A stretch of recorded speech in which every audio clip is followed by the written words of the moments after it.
مکہ مکرمہ میں میں کھانے کے لیے آیا تو دوستوں سے پوچھا، ان دوستوں سے کہتے ہم تاتاری ہیں، تو مجھے وہ تاتار کا افسانہ یاد آیا، چنگیز خان، ہلاکو خان، ملاقہ خان، رشیا روس کے ہیں، تو پاسباں مل گئے کعبے کو صنم کھانے سے، کیوں ہراساں ہے سہیلے پرسوادہ سے۔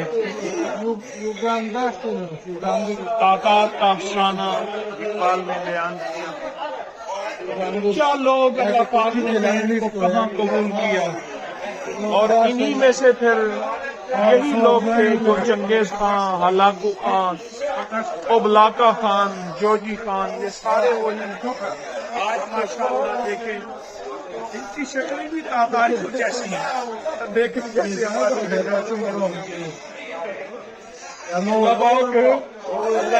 کو قبول کیا، اللہ نے تقبل اللہ حج پہ آئے ہیں، تو کیا ہسٹری، کیا تاریخ، پھر رب نے ان کے دلوں کو بدلا۔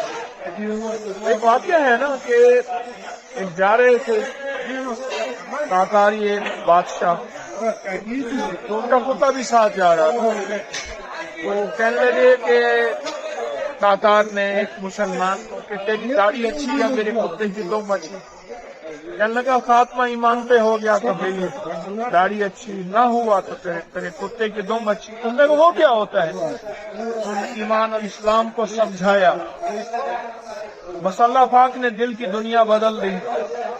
لمبا واقعہ ہے، میں نے کئی دفعہ اپنے درس میں بیان کی ہے۔ اس کے بعد پھر اللہ نے ان کو ذریعہ بنا دیا ہدایت کا، نور کا، ایمان کا، اللہ نے ان کو ذریعہ بنا دیا۔ اللہ مجھے آپ کو ذریعہ بنا دے، خیر کا ذریعہ بنا دے۔